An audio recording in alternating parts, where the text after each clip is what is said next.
네, RPM 123쪽의 958번 문제입니다. 자, 등비수열을 이루는 세 숫자가 등장을 해요. 그럼 우리가 등비수열 이루는 세 숫자를 뭐 A랑 AR이랑 AR 제곱 이런 식으로 잡아도 되고요. 또는 가운데 거를 A로 잡고 앞에 거는 R로 한번 나눈 거, 뒤에 거는 R을 한번 곱한 거 이런 식으로 잡아도 됩니다. 뭐 어떤 게 더 좋냐라고 뭐 고를 수는 없지만 오늘은 요 방식으로 한번 풀어보도록 할게요. 왜냐하면 이제 요 방식으로 풀었을 때 좋은 점은 세 수의 곱이 주어져 있을 때 A 값을 바로 알아낼 수 있기 때문에 그 이후의 과정이 조금 더 쉬워지거든요. 자, 그래서 세 수를 요렇게 잡고 한번 풀어보겠습니다. 그럼 얘네 셋을 곱한 게 27이라고 그랬으니까 요렇게 곱한 게 27인데 자, 곱해보면 R 값이 없어져요. R이 없어지니까 A 세제곱이 27이 되면서 A 값을 3이다. 이렇게 바로 찾을 수가 있어요. 자, 그럼 요 세 수는 R분의 3, 그냥 3, 그 다음에 3R 이렇게 셋이고 이것들의 합이 13이다 그랬으니까 이렇게 더한 것이 13 써줄 수 있겠습니다. 그럼 R을 한 번씩 곱할게요. 그럼 얘가 제일 앞으로 나와서 3R 제곱이 되고요. 이렇게 넘어오면 마이너스 10이니까 마이너스 10 R이 될 거고 여기다 R 곱해서 3 되겠습니다.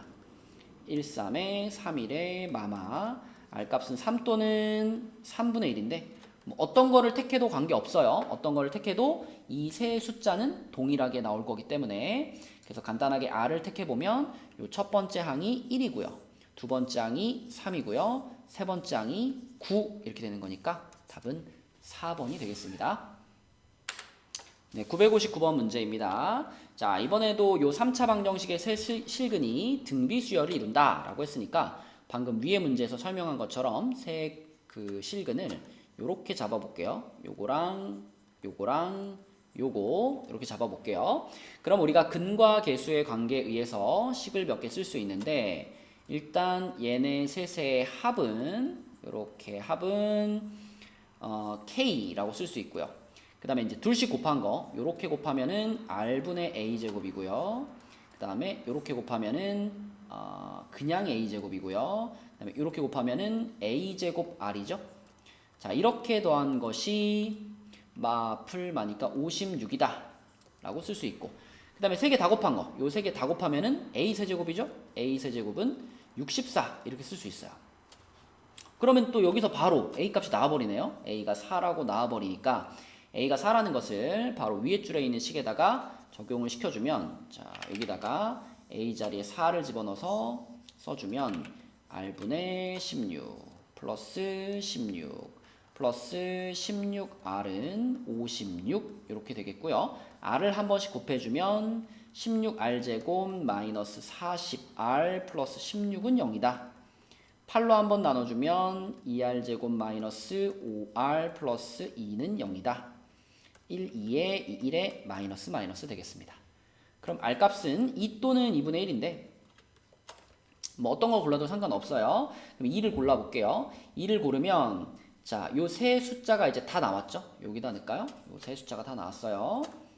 R값은 2고요. A값은 4니까 2, 4, 8 이렇게 더하면 K가 되겠다. 그럼 이 문제의 답은 14가 되겠습니다.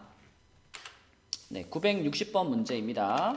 자, 이렇게 생긴 두 곡선이 서로 다른 세 점에서 만나고 그 교점의 X좌표. 자, 교점 찾는 식이 필요하겠네요. 교점 찾는 식은 그냥 둘이 같다라고 놓는 거죠. 자, 이렇게 생긴 3차 함수하고 그 다음에 2차 함수를 같다 이렇게 놔버리면 요 식이 바로 두 함수의 교점을 찾는 식이다. 정확하게 말하면 교점의 X좌표를 찾는 식이죠. 자, 그럼 넘겨보면 그냥 3차 방정식이 만들어지잖아요. X세제곱 마이너스 7X제곱 플러스 14X 마이너스 K는 0이다. 자, 요 3차 방정식의 세 실근을 우리는 두 곡선의 교점의 X좌표 이렇게 볼 수 있는 거니까 결국 요 3차 방정식의 세 실근이 등비수열을 이룬다 이런 얘기가 되는 거고요. 그러면 그 세 실근을 자, 위의 문제들처럼 이렇게 세 개로 잡고 풀어보겠습니다. 그러면 또 근과 계수의 관계가 필요하니까 자, 세근의 합 이렇게 더한 것 얘는 7이 되겠고요. 그 다음에 둘씩 곱해서 더한 거 이렇게 하면은 r분의 a제곱. 그 다음에 이렇게 하면은 a제곱. 그 다음에 이렇게 하면은 a제곱 r입니다. 요것이 14. 자, 그 다음에 셋이 다 곱한 거. 셋이 다 곱해버리면 a 세제곱이죠? a 세제곱은 k. 자, 이렇게 세 개가 이제 근과 계수의 관계인데 이 식을 잘 보면요. 보세요. 요 식하고 요 식을 비교해 보면 좌변에는 a만 하나 곱한 겁니다. 그죠? 여기도 a만 하나 늘어났고 여기도 a 하나 늘어났고 여기도 a 하나 늘어났고 a를 곱했는데 우변이 7에서 14가 됐어요. 그럼 이 두 식을 딱 보는 순간 아 a가 2구나 이렇게 찾을 수 있죠. 그럼 a가 2면은 여기다 집어넣으면 k는 8이구나. 끝났습니다. 답은 8이 되겠네요. 네, 961번 문제입니다. 가로, 세로, 높이가 차례대로 등비수열을 이루는 직육면체가 등장을 했어요. 자, 여러분 직육면체 하면 기본적인 상식으로 알고 있어야 되는 것이 직육면체의 모서리 길이의 합 그리고 건널비 그리고 부피 요거 기본이죠. 직육면체는 이제 가로, 세로, 높이가 각각 A, B, C 이렇게 보통 많이 쓰니까 가로, 세로, 높이가 A, B, C인 직육면체다 라고 한다면 모서리의 합은요. 각각의 모서리가 4개씩 들어있기 때문에 이렇게 쓰면 이게 모서리의 합이고요. 건널비는 AB라는 면과 BC라는 면과 CA라는 면이 각각 2개씩 모여서 건널비를 이루고 있고요. 부피는 그냥 가세노 곱하는 거죠. 자, 요렇게 모서리의 합과 건널비와 부피를 쓸 수가 있겠습니다. 자, 그러면 문제에서 지금 모든 모서리 길이의 합이 104다 그랬으니까 요게 104예요. 그러면 요거 4로 한번 나눠주면 지금 이 문제에서는 a 플러스 b 플러스 c의 값이 26이다. 이렇게 볼 수 있고요. 자, 건널비가 312 그랬으니까 312 2로 한번 나눠주면 AB 플러스 BC 플러스 CA가 156이다. 이렇게 볼 수 있겠네요.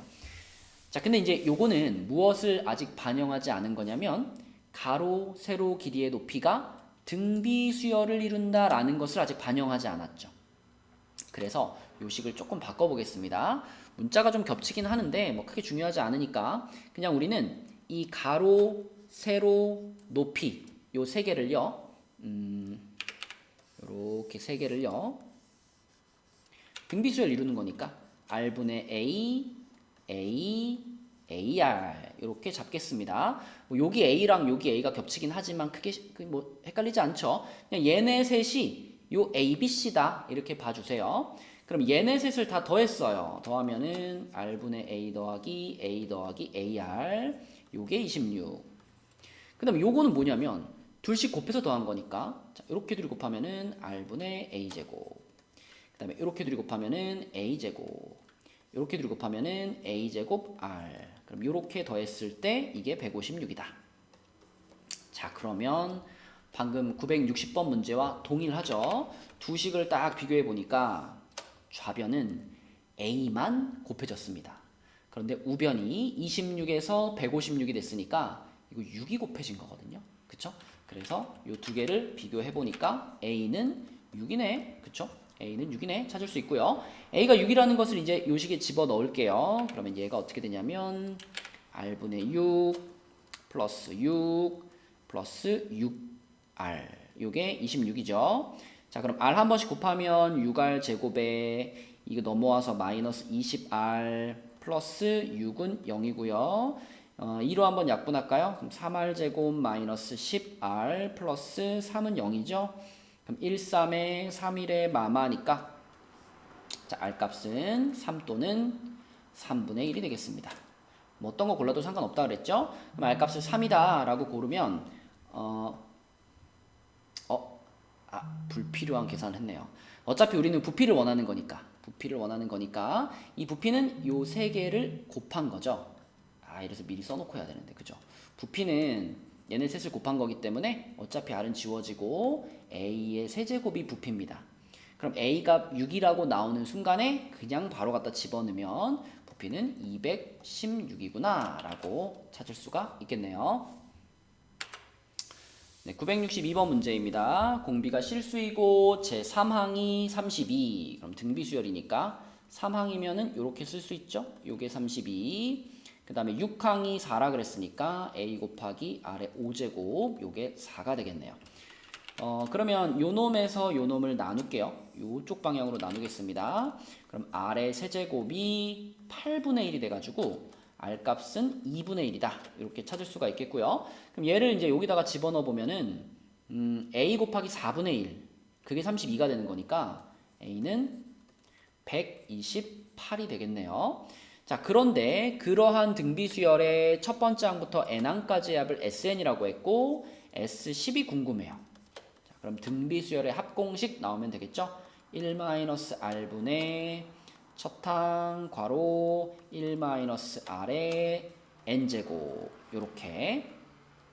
그럼 분모가 2분의 1이니까 분모 분자에 2 곱해버리면 256 괄호 1 플러스 1 마이너스 2분의 1의 10제곱 이렇게 써지겠습니다. 그럼 256을 분배시키면 256 빼기, 자 여러분 256이 2의 8제곱인 거 알죠? 그럼 얘랑 지워지고 4분의 1만 남겠네요. 자, 그래서 얘가 S10인데 문제에서 S10에다가 또 4분의 1을 더해라 라고 했으니까 답은 2번이 되겠습니다. 네, 963번 문제입니다. 자, 이 문제는 이 부분이 포인트가 되겠는데 두 번째 항과 다섯 번째 항이 등장을 했으니까 두 번째 항은 AR이고요. 다섯 번째 항은 AR의 4제곱이잖아요. 근데 비율이기 때문에 이거 AR 지워버리면 1대 R 세제곱 이거거든요. 그게 1대 27이다 라고 했으니까 결국은 R 값이 3이다 라는 것을 알려주고 있는 상황입니다. 자, 그 다음에 요런 조건도 있는데 여기다가도 우리가 자 방금 찾은 R 값이 3이라는 걸 적용을 시켜보면 얘는 A 곱하기 3의 10제곱이죠. R 값이 3이니까 빼기 요거는 그냥 A죠. 그럼 이거 A로 한번 묶어주면은 3의 10제곱 빼기 1인데 그것이 이거하고 같잖아요. 그쵸? 얘하고 똑같다라고 하는 건 결국 A가 1이야 라고 말해주고 있는 거네요. 자, 그럼 A도 찾았고 R도 찾았으니까 첫 번째 항부터 10번째 항까지의 합 S10을 구해보면은 R-1분의 첫 항 괄호 R의 10제곱 마이너스 1 이렇게 되겠고요. 그럼 2분의 3의 10제곱 마이너스 1이니까 답은 1번이 되겠습니다. 네, 964번 문제입니다. 자, 등비수열에 대한 문제고요. 요렇게 두 가지씩이 나왔으니까 생각을 해보면 얘는 A 더하기 AR의 제곱. 자, 그 다음에 옆에 있는 식은 AR의 제곱 더하기 AR의 4제곱이에요. 그럼 두 식을 잘 보면은 얘한테다가 R을 2번 곱한 거. 그러니까 R제곱을 곱하면 얘가 되죠. 그쵸? 그러니까 거꾸로 얘를 이렇게 나눠본다면 요거는 R제곱만 남을 거고 이쪽은 4가 되겠습니다. 그쵸? 왜 이렇게 나눠지는지 잘 모르겠어요 하는 사람들은 묶어보세요. 요건 A로 묶고 요거는 AR제곱으로 묶어보시면 딱 나누면 R제곱만 남죠. 자, 그러면 R제곱이 4인데 문제에서 공비가 음수라고 말해줬으니까 R값은 마이너스 2가 될 거고요. R값이 마이너스 2라는 것을 요 식에다가 대입을 하면 자, A 플러스 4A 이게 15가 되는 거니까 A는 3이 되겠습니다. 자, 그럼 이제 첫 항부터 10번째 항까지 합을 구하시오 했으니까 또 S10을 구해보면 1-R분의 첫 항 괄호 1-R의 10제곱 네, 이렇게 되겠고 자, 요거하고는 지워지겠네요. 이렇게 지워질 테니까 요 계산해주면 되는데 2의 10제곱이 1024잖아요. 그래서 이렇게 될 거고요. 그럼 마이너스 1023이 이 문제 답이 되겠습니다.